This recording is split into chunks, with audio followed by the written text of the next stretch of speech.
사랑의 하나님 아버지, 감사합니다.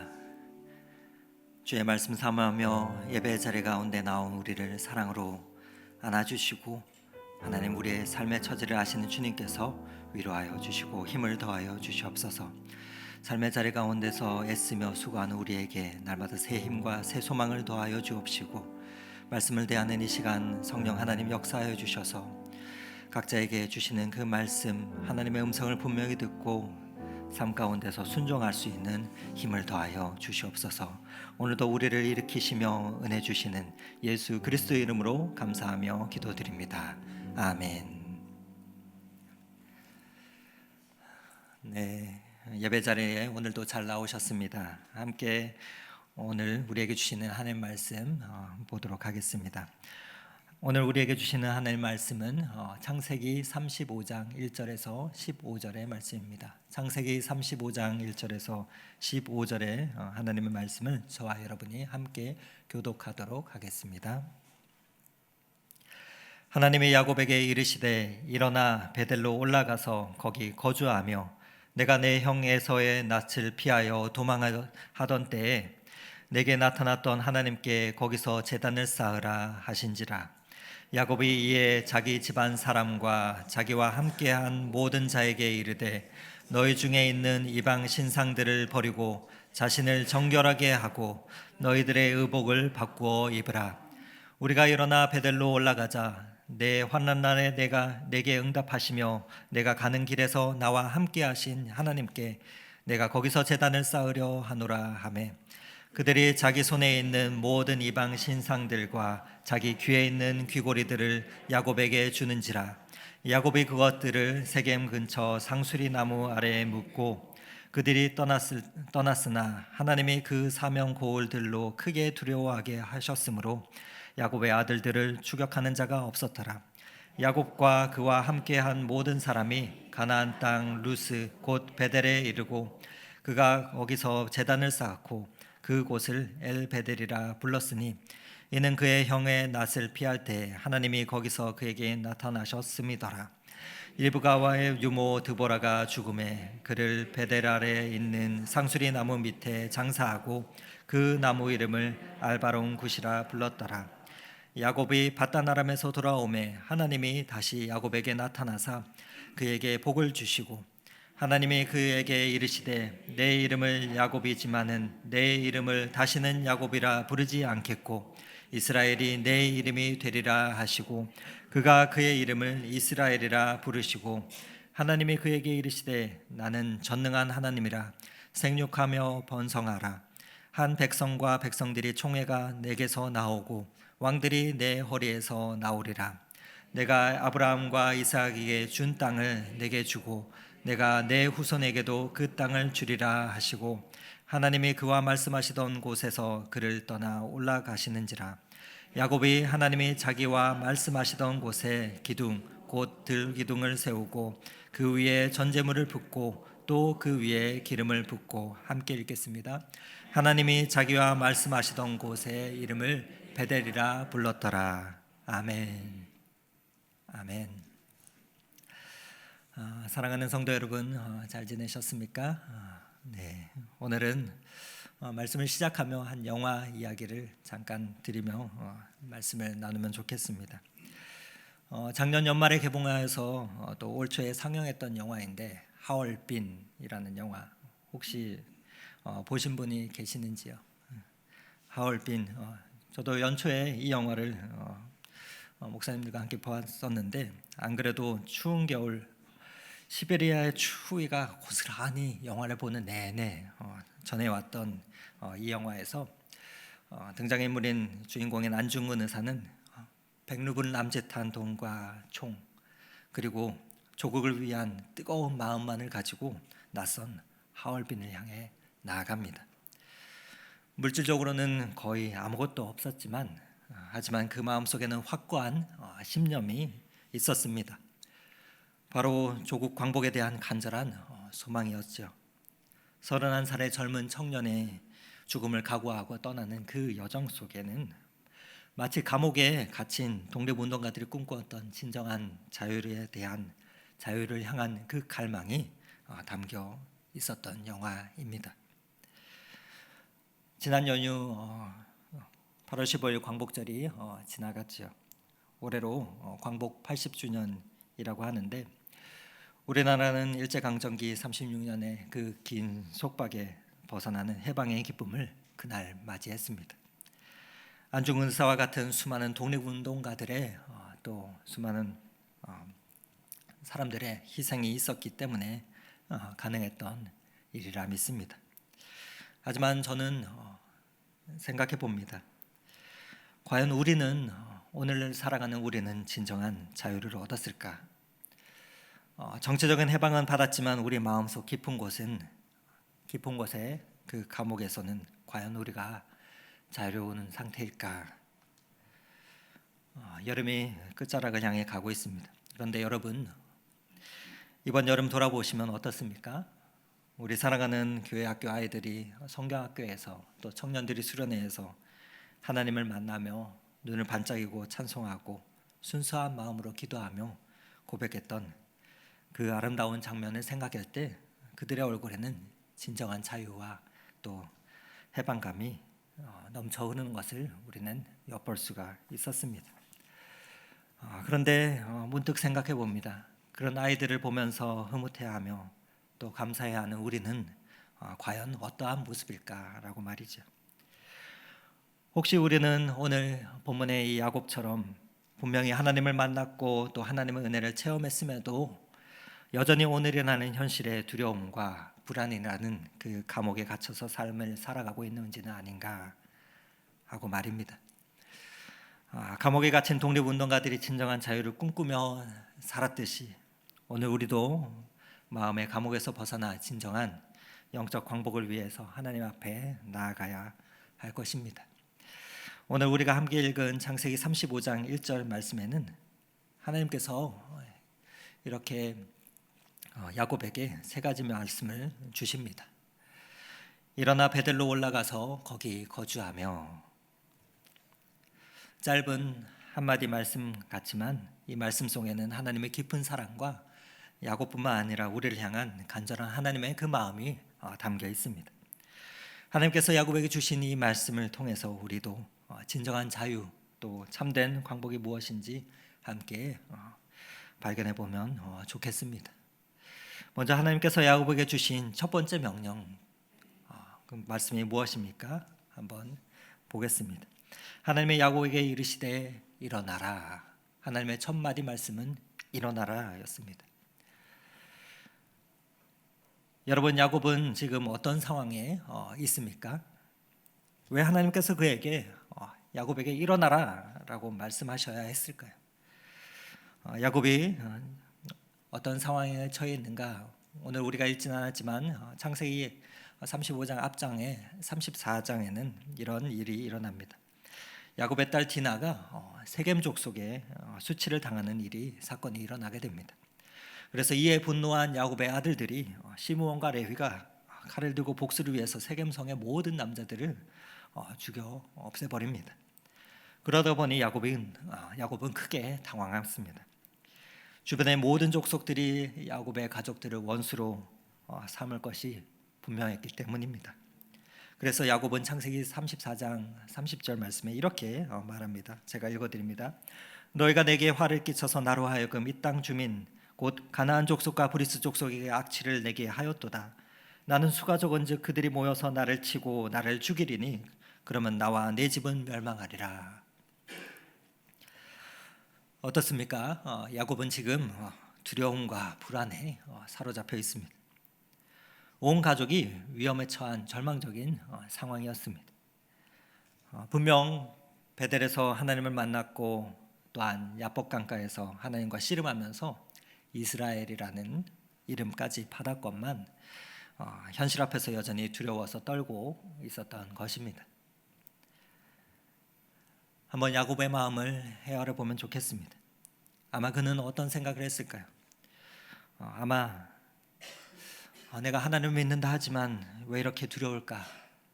하나님께서 나와 함께 하신다고 하셨는데 이 불안한 마음을 어찌할 수가 없구나. 나는 정말 믿음이 있는 사람일까? 나는 어떻게 해야 될까 하고 걱정하지는 않았을까요? 자책하면서 근심에 쌓여 있지는 않았을까 생각하게 됩니다. 마치 감옥에 갇힌 독립운동가들이 언제쯤 이 고통이 끝이 날까 절망했던 것처럼 말입니다. 하지만 하나님께서는 그런 야곱을 포기하지 않으시면서 오히려 그런 야곱에게 먼저 다가가셔서 이렇게 말씀하셨습니다. 일어나라, 야곱아, 일어나라. 이것은 단순히 자리에서 일어나라는 그 뜻이 아닙니다. 절망적인 상황에서 일어나라, 하나님의 강력한 부르심입니다. 사랑하는 성도 여러분, 혹시 우리 중에도 이런 분들 계시지 않으십니까? 과거의 실패가 계속해서 나를 괴롭힙니다. 그때 그랬으면 안 되는데, 그렇게 하지 말았어야 했는데 하면서 자책하지는 않으십니까? 수십 년이 지났지만 지금까지 자책하고 있지는 않으십니까? 어떤 분들은 젊은 시절에 저지른 실수 때문에 아직도 무거운 짐을 마음에 지고 계십니다. 어떤 분들은 아마 자녀들을 제대로 키우지 못했다는 미안함과 또 죄책감 때문에 오늘까지도 시달릴지 모르겠습니다. 이런 분들은 계시지 않으십니까? 현재의 염려가 나를 계속해서 내 발을 걸음 떼지지 않게 하고 나를 주저하게 만듭니다. 삶에 끊임없이 경제적인 어려움이 찾아오고 또 풀릴 길이 보이지 않고 건강의 문제는 날로 커져갑니다. 사랑하는 이들을 바라보며 자녀를 바라보는데도 걱정이 끊이지 않습니다. 요즘같이 어려운 세상에 가족들이 잘 살아갈 수 있을까 걱정이 앞서는 것이죠. 미래에 대한 불안은 어떻습니까? 미래에 대한 염려가 나를 두렵게 합니다. 앞으로 어떻게 될까? 이 나이에 무엇을 할 수 있을까? 더 이상 여기서 건강이 나빠지면 어떡하지? 가족들에게 짐만 되는 것은 아닌가 하는 그 염려 말입니다. 이런 생각들이 우리를 마치 감옥에 가두어 놓은 것 같습니다. 몸은 오늘 이렇게 자유롭지만 마음은 여전히 갇혀 있는 것입니다. 하지만 하나님께서는 오늘 우리에게 말씀하십니다. 일어나라. 80년 전 우리 민족이 일제강점기에 그 속박에서 일어났듯이 우리도 죄와 사망의 법에서 두려움과 절망의 사슬에서 일어날 수 있습니다. 왜냐하면 에베소서 2장 6절에 말씀하셨던 것처럼 하나님이 그리스도 예수 안에서 함께 일으키사 함께 하늘에 앉히셨다 말씀하시기 때문입니다. 예수 그리스도 안에서 우리를 함께 일으키셨기 때문입니다. 광복절을 보내면서 이런 생각을 했습니다. 80여 년 전 해방의 소식을 들었던 우리 민족의 그 기쁨이, 그 환호성은 얼마나 컸을까. 감옥에 갇혀있던 독립운동가에게 들려졌던 그 철장문이 열렸을 때 보았던 그들의 마주했던 감격은 얼마나 컸을까, 어떠했을까. 그런데 여러분, 엄청난 그 감격, 그것도 참으로 귀한 것이지만 그 감격보다도 더 큰 해방과 감격은 저와 여러분에게 있습니다. 우리에게는 그 어떤 큰 해방보다도 큰 감격이 우리에게는 있습니다. 바로 예수 그리스도께서 십자가에서 우리를 위해 죽으심으로 부활하심으로 우리를 죄와 사망에서 해방시켜 주셨기 때문입니다.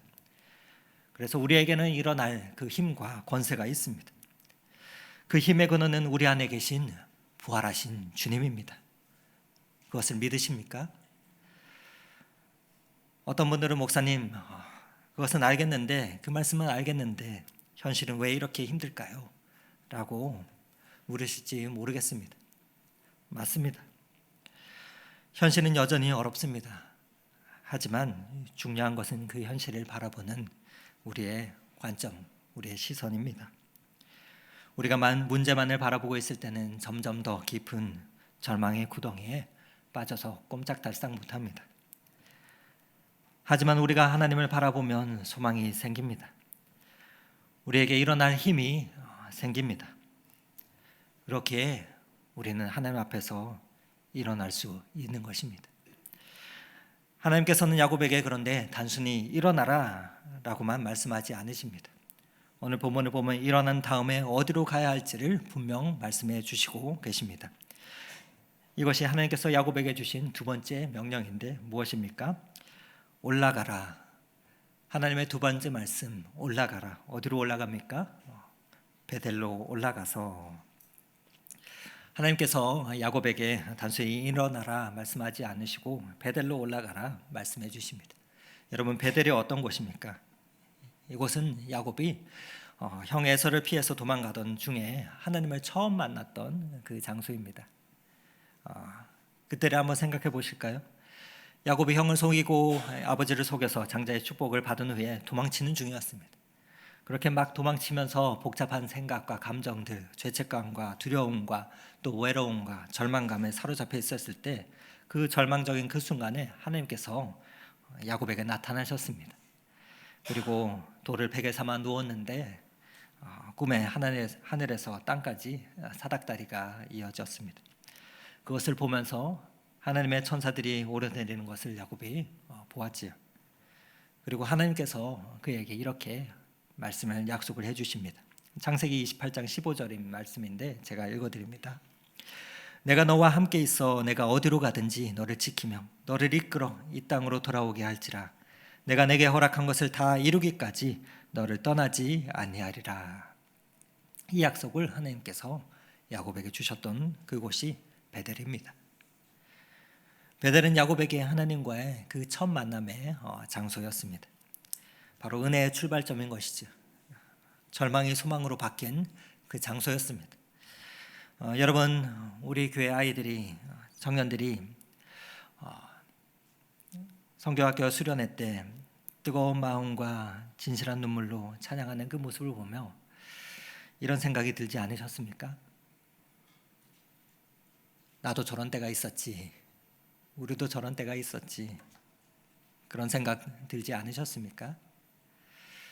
그렇습니다. 우리에게도 각자의 베델이 있습니다. 어떤 분들은 처음 교회에 나와서 나 같은 죄인 살리신 그 은혜 놀라와 그 찬송 가운데 가슴이 뜨거워졌고 또 하나님의 그 사랑을 저절히 깨달았던 그 순간이 베델입니다.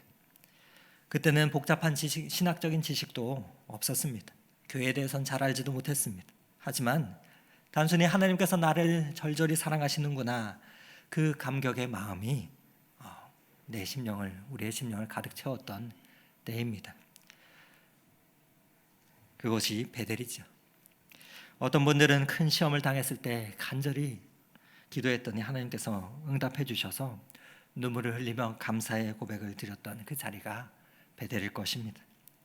그때 정말로 하나님께서 살아계시는구나, 하나님께서 내 기도를 들어주시는구나 감격하며 감사했을 것입니다.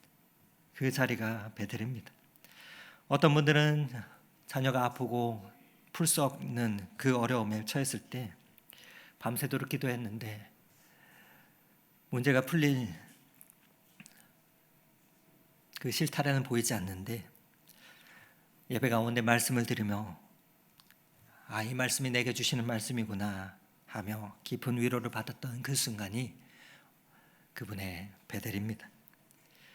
어떤 분들은 경제적으로 너무 어려워서 어떻게 살아야 할지 막막하고 답답했는데 찬송 가운데 갑작스레 임하는 그 평안 가운데서 하나님이 그래도 살려주시겠구나, 하나님께서 책임져 주시겠구나 하는 그 확신이 들었을 때 그 자리가 베델일 것입니다. 연세가 많으신 분들은 새벽에 매일 나와 하나님과 깊이 교제했던 그 시간들, 또 전도를 다니면서 복음을 전할 때 전했던 그 뜨거운 마음들, 자녀들을 위해서 눈물로 기도하는 그 골방이 베델일 것입니다. 하나님께서 이 베델로 올라가라 하시는 것은 바로 그 순수했던 첫사랑으로 돌아가라는 뜻이기도 합니다. 복잡해진 신앙에서 단순한 믿음으로, 계산 많은 기도에서 순전한 기도로, 형식적인 예배에서 진실한 예배로 돌아가라는 것입니다. 그래서 사도 바울은 이렇게 갈라디아서 5장에 말씀합니다. 갈라디아서 5장 13절 말씀을 읽어드립니다. 형제들아 너희가 자유를 위하여 부르심을 입었으나 그러나 그 자유로 육체의 기회를 삼지 말고 오직 사랑으로 서로 종노릇 하라. 여러분, 진정한 자유는 방향이 있는 자유입니다. 목적에 있는 자유입니다. 80년 전 민족이 광복을 맞이했을 때도 마찬가지였습니다. 단순히 일본의 지배에서 벗어나는 것이 끝이 아니었습니다. 자유로워진 후에 어떤 나라를 만들 것인가, 어떤 민족이 될 것인가는 더 중요한 것이었기 때문입니다. 우리의 신앙생활도 마찬가지입니다. 세겜에서 베델로, 타협의 자리에서 하나님과의 그 만남의 자리로, 이것이 우리가 향해야 할 방향입니다. 구원받고 끝난 것이 아닌 것이죠. 그렇게 아이들의 순수한 믿음의 모습을 보며 부러워하지 않으셨으면 좋겠습니다. 나도 저런 때가 있었는데 하며 그리워만 하지 않았으면 좋겠습니다. 우리도 그 베델로 올라갈 수가 있습니다. 우리 안에도 그 순수한 마음이 아직 살아 있습니다. 여러분의 심령 가운데 그때가 있으시지 않으십니까? 어떤 분들은 목사님, 나이가 들어갈수록 신앙이 식어가는 것 같아요. 또 어떤 분들은 예전에 신앙생활 하던 곳에서 너무나도 뜨겁고 열정적으로 매일같이 지내다가 잠잠히 예배만 드리다 보니까 제 믿음이 좀 더 약해진 것 같아요.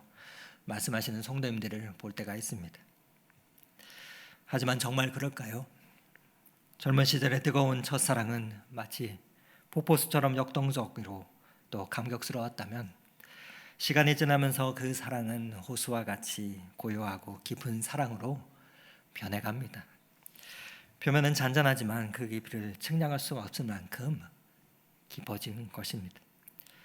젊은 시절 감정으로 하나님을 사랑했다면 이제는 말씀의 확신으로 하나님을 우리는 사랑합니다. 체험보다 말씀을 의지하며 신뢰함으로, 기적보다 신실함으로 하나님과 동행하게 됩니다. 이것이 성숙한 신앙의 아름다움이기 때문입니다. 중요한 것은 베델로 날마다 올라가는 것입니다. 하나님과 처음 만났던 그 순수함으로, 그 진실함으로 돌아가는 것이지요. 그런데 하나님께서는 야곱에게 그 베델에 잠깐 다녀와라 하지 않으십니다. 하나님께서 야곱에게 주시는 세 번째 말씀이 있습니다. 그 말씀은 거기 거주하라 입니다. 하나님의 세 번째 말씀은 거하라 입니다. 하나님께서 야곱에게 베델에 잠깐 다녀오라 말씀하지 않으셨습니다. 거기 거주하라, 즉 거기 정착해서 살아라 말씀하십니다. 이것은 일시적인 변화가 아닌 삶의 양식 자체가 바뀌어야 한다는 그 뜻입니다. 야곱이 어떻게 이에 반응을 하고 있습니까? 오늘 본문에 이어지는 말씀, 창세기 35장 2절 말씀을 보면 야곱이 이렇게 자기 집안 사람들에게 말을 합니다. 너희 중에 있는 이방 신상들을 버리고 자신을 정결하게 하고 너희들의 의복을 바꾸어 입으라 라고 말합니다. 그리고 이어지는 4절 말씀에 이렇게 말하죠. 그들이 자기 손에 있는 모든 이방 신상들과 자기 귀에 있는 귀고리들을 야곱에게 주는지라. 야곱이 그것들을 세겜 근처 상수리 나무 아래에 묻고 라고 오늘 기록되어 있습니다. 여러분, 이것이 진정한 변화입니다.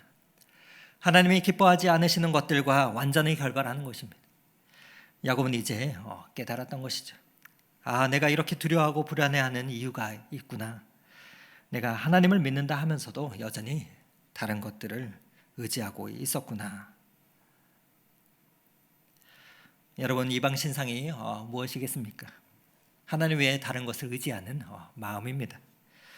돈을 의지하고, 물질을 의지하고, 사람을 의지하고, 자신의 능력을 믿고 요행과 운을 의지하는 마음입니다.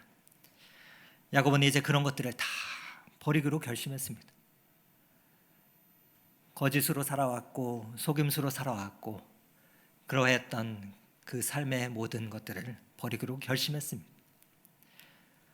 여러분, 그의 가족들이 가져왔던 귀걸이, 그것은 무엇을 상징하겠습니까?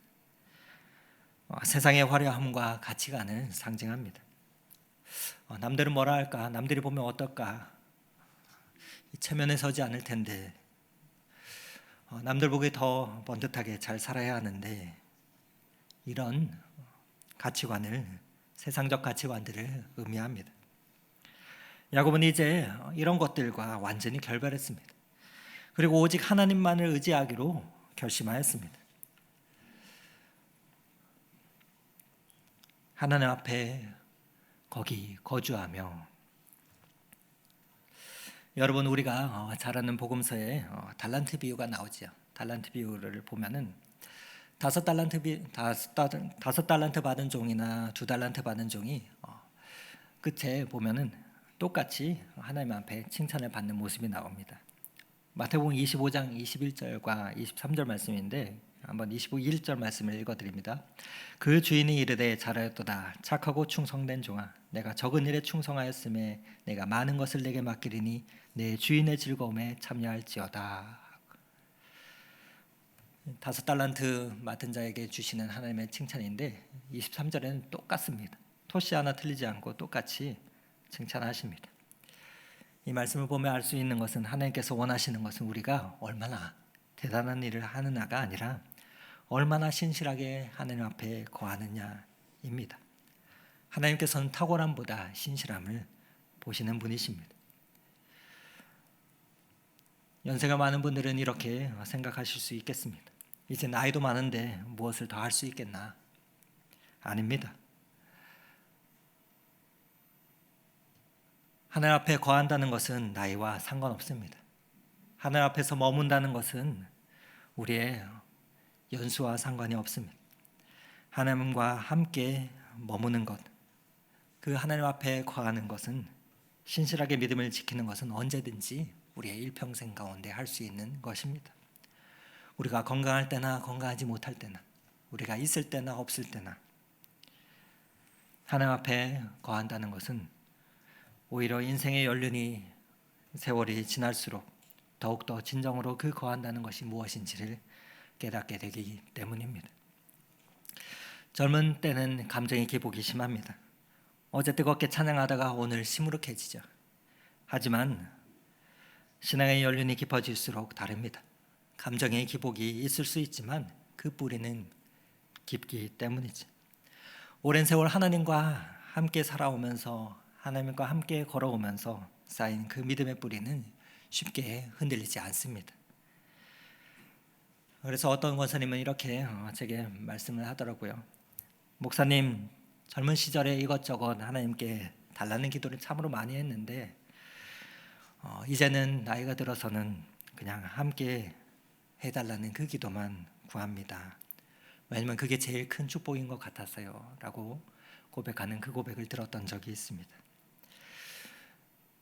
그 권사님의 그 고백, 그것이 진정한 하나님 앞에서의 거함이기 때문이라 생각합니다. 임시적인 것이 아니라 영구적으로 또 변하지 않는, 지속되는 그 가치를 아는 고백이기 때문입니다. 그런데 여러분, 한 가지 오해하지 말아야 할 중요한 것이 있습니다. 그것은 거한다는 것이 게으르게 그냥 있다는 뜻이 아닙니다. 오늘 야곱을 보면은 그가 베델에 거하기로 결심한 후에 어떤 일이 일어났습니까?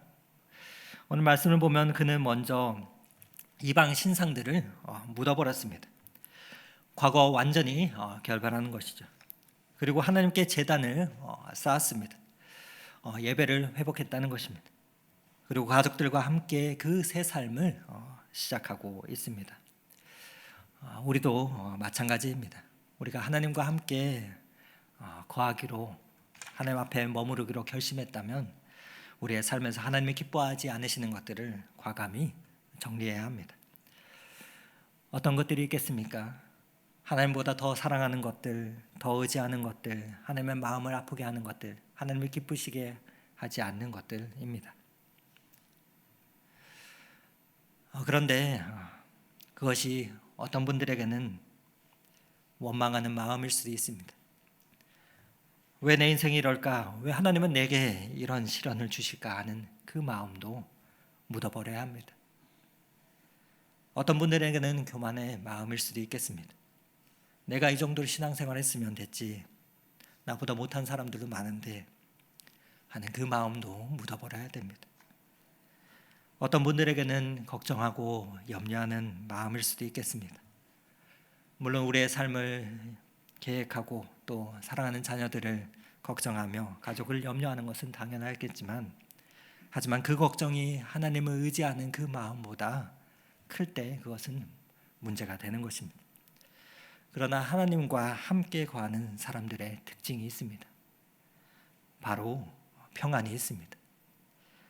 물론 그 삶에 어려움이 없는 것은 아니지만, 하지만 그 어려움 속에서도 흔들리지 않는 평안함이 있습니다. 왜냐하면 하나님께서 함께 계시니까 괜찮다 하는 그 확신이 있기 때문이지요. 그 확신이 여러분에게도 있으십니까? 오늘 야곱이 하나님의 음성에 듣고 순종했을 때 어떤 일이 일어납니까? 창세기 35장 5절 말씀을 함께 보면 좋겠습니다. 함께 35장 5절 말씀 읽겠습니다. 그들이 떠났으나 하나님이 그 사면 고을들로 크게 두려워하게 하셨으므로 야곱의 아들들을 추격하는 자가 없었더라. 야곱이 그렇게 두려워했던 원수들이 오히려 야곱을 두려워하게 되었습니다. 하나님께서 친히 보호해 주셨기 때문이지요. 그리고 이어지는 9절에서 쭉 12절의 말씀을 보면은 야곱이 밧단아람에서 돌아오매 하나님이 다시 야곱에게 나타나사 그에게 복을 주시고 하나님이 그에게 이르시되 내 이름이 야곱이지만은 내 이름을 다시는 야곱이라 부르지 않겠고 이스라엘이 내 이름이 되리라. 나는 전능하신 하나님이라 생육하며 번성하라. 한 백성과 백성들이 총회가 내게서 나오고 왕들이 내 허리에서 나오리라. 내가 아브라함과 이삭에게 준 땅에 내게 주고 내가 내 후손들에게도 그 땅을 주리라. 말씀하시며 축복하고 계십니다. 하나님께서 다시 나타나 주셔서 복을 주시고 또 새 이름을 주셨습니다. 그리고 새 약속을 주시고 새 비전을 주십니다. 영화 하얼빈에서 안중근 의사가 이렇게 고백하며 꽁꽁 얼은 강을 건넙니다. 모든 걸 포기하고 죽으려 했습니다. 죽은 동지들의 참담한 비명이 귓가에 맴돌고 눈앞을 떠돌았습니다. 그 순간에 깨달았습니다. 나는 죽은 동지들의 목숨을 대신하여 살고 있다는 것을, 그리고 내가 해야 할 일을 알았습니다. 여러분, 이것이 진정한 깨달음입니다. 바로 절망의 순간에 자신의 사명을 발견하는 것입니다. 야곱도 마찬가지였습니다. 두려움과 절망의 자리에서 하나님의 음성을 듣고 자신이 해야 할 일을 깨달았습니다.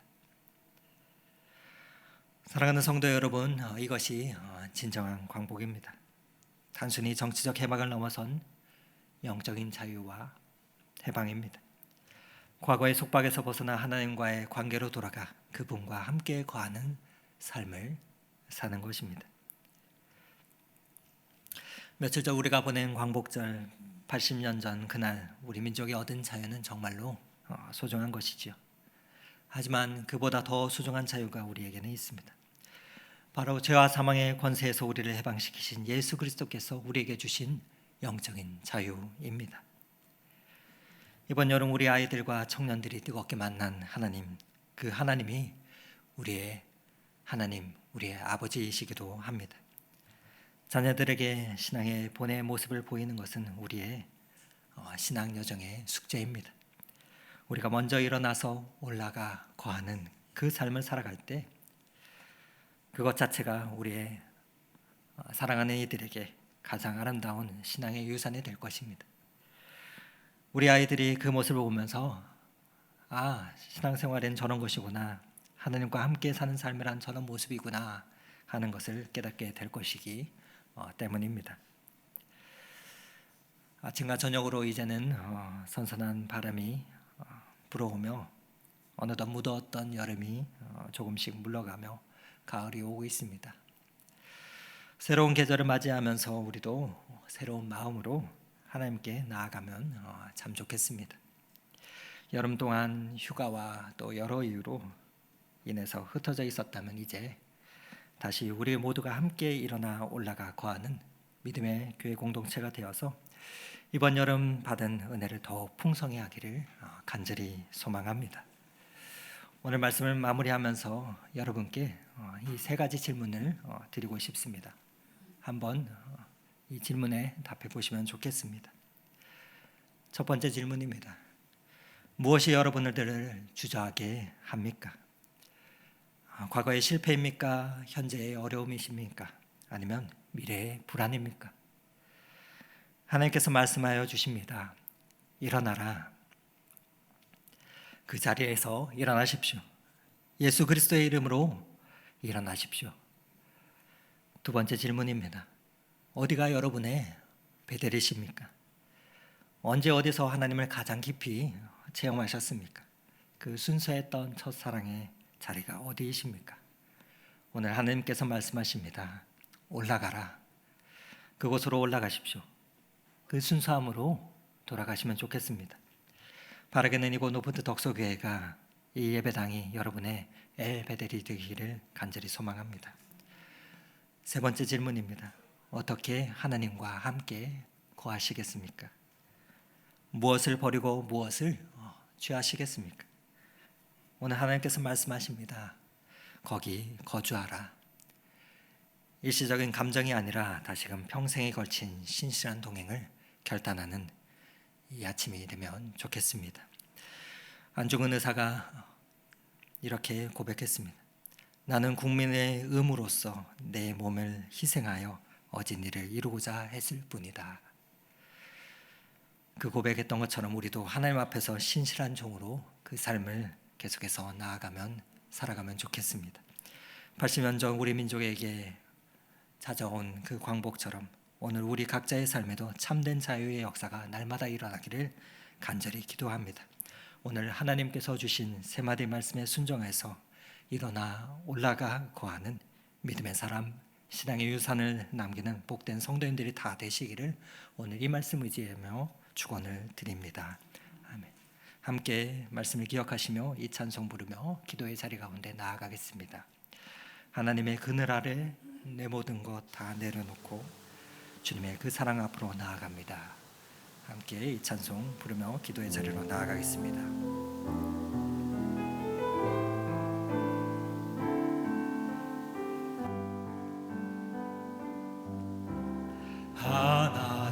하나님의 그늘 아래 내 모든 것 다 내려놓고 나 잠잠히 주를 묵상하네. 그 놀라우신 은혜를 끝이 없는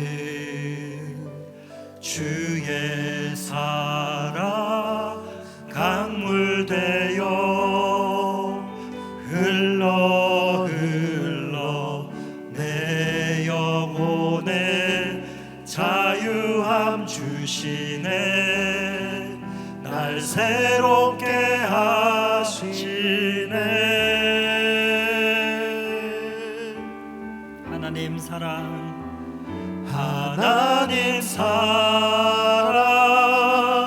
그 사랑 날 자유케 하네. 하나님 사랑 그 사랑 날 회복케 하네. 하나님 사랑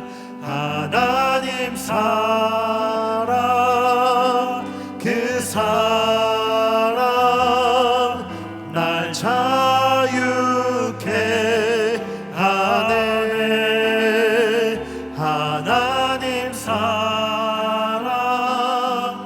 그 사랑 날 회복케 하네. 이 시간 기도할 때 말씀을 기억하며 이 기도의 제목을 품고 기도하면 좋겠습니다. 하나님은 오늘 우리를 부르십니다. 과거의 실패와 현재의 두려움과 또 미래의 불안에 주저앉아 있는 우리를 부르셔서 일어나라 말씀하십니다.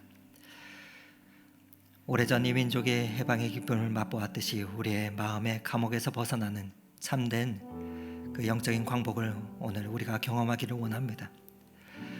야곱에게 베델로 올라가라 하셨던 것처럼 우리에게도 하나님을 처음 뜨겁게 만났던 그 순수한 믿음의 자리가 있습니다. 그곳으로 돌아오기를 원하십니다. 올여름 우리의 사랑하는 애들이 보여준 그 믿음의 모습들 우리도 또한 동일하게 회복하기를 원하십니다.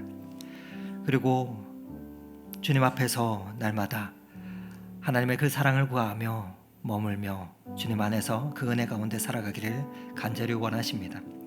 바라기는 이 시간에 기도할 때 하나님 아버지 세대에 있는 아름다운 믿음의 공동체로서 귀한 신앙의 유산을 남기는 우리 믿음의 권속들, 우리 교회에 속한 모든 사람들이 다 될 수 있도록 주님 은혜를 더하여 주시고 하나님 성령 하나님 도와주시옵소서. 그렇게 우리로 하여금 일어나 올라가 거하는 그 믿음의 발걸음과 결단을 하는 이 시간에 될 수 있도록 우리의 삶이 되도록 성령 하나님의 도우심을 구하며 함께 기도하며 나아가도록 하겠습니다. 함께 기도하시겠습니다. 사랑의 하나님 아버지, 야곱에게 일어나라 명령하셨던 그 음성 우리에게도 오늘 들려주시니 감사합니다. 하나님 아버지, 과거의 실패와 죄책감과 그 사슬에 묶여 주저앉아 있는 우리들을 오늘도 일으켜 세워주시고 하나님 현재의 염려와 두려움에 사로잡혀 있다면 그 사슬을 끊게 하여 주시옵소서. 하나님 때로 엄습해오는 미래에 대한 불안이라는 그 감옥 가운데서 우리를 해방시켜 주시고 하나님 아버지 80년 전 민족이 그 일제의 강점에서 해방되었듯이 죄와 사망의 법에서 하나님의 속박의 가운데서 해방되는 그 자유함을 우리의 삶 가운데 날마다 맛보게 하여 주시옵소서. 하나님 아버지 그렇게 베델로 올라가 하나님 주님 앞에서 머물며 거하는 신실한 믿음의 사람들 되게 원합니다. 하나님 아버지 우리에게 잃어버렸던 하나님 그 첫사랑을 다시금 회복하게 하여 주시고 그 베델에 있음을 감사드립니다. 하나님 아버지 그곳이 이곳 믿음의 자리가 되게 하여 주시고 또한 그 자리 가운데서 사랑을 회복하며 더욱더 깊어진 믿음으로서 주님 앞에 진실한 예배를 올려드리는 믿음의 권속들 다 되게 하여 주시옵소서. 하나님 순간순간 인생을 살아오며 하나님 의지했던 주님이 아닌 이 땅의 우상들을 하나님 과감히 묻어버리게 하여 주시고 하나님 신실함으로 주님 앞에서 끝까지 나아갈 수 있게 하여 주시옵소서. 나이와 연수와 상관없이 끝까지 주님 앞에 거하며 그 가운데서 주님께서 맛보게 하신 주시는 놀라운 축복을 평생 가운데 누리며 맛보는 그 복된 은혜가 우리의 삶 가운데 있게 하여 주시옵소서. 사랑의 하나님 아버지 감사합니다. 거룩한 이 시간 우리를 불러주시고 야곱에게 명하셨던 것처럼 일어나 올라가 거주하라 말씀하신 그 말씀을 우리에게도 동일하게 들려주시니 감사합니다. 하나님 아버지 과거의 실패와 현재의 두려움 가운데 또 미래의 불안함으로 주저앉은 자가 있다면 이렇게 세워주시고 하나님 각자의 베델을 기억하게 하여 주셔서 그 사랑의 자리로 돌아가게 하여 주시옵소서. 그것이 일시적인 감정이 아니라 평생에 걸쳐서 주님과 함께 거하며 신실하게 주님 앞에 그 사랑을 보여주는 그 모습이 우리의 삶이 되기를 간절히 소망합니다. 사랑하는 이들이 올여름 가운데 받았던 은혜들을 하나님과 함께 모였을 때 나누게 하시고 그 사랑의 은혜들을 나누며 더욱더 풍성해져가는 사랑의 믿음의 공동체 될 수 있도록 이 교회를 축복하여 주시옵소서. 하나님은 광복을 맞이한 80여 년이 지난 이 나라와 민족을 위해서도 또한 기도합니다. 80여 년이 지났지만 정치적 자유는 있었지만 여전히 영적으로는 더 혼탁해져만 가는 이 세대 가운데 주님의 여호와의 샬롬이 임하게 하여 주시고 이 땅에 자유와 진정한 평화가 임하게 하여 주셔서 복음으로 하나 되는 그 교회와 하나 되는 이 대한민국이 될 수 있도록 주님 축복하여 주시옵소서. 그렇게 이 나라와 이 민족을 사랑하시며 우리를 이끌어 주시는 우리의 구원자가 되신 예수 그리스도 이름으로 기도드렸습니다. 아멘.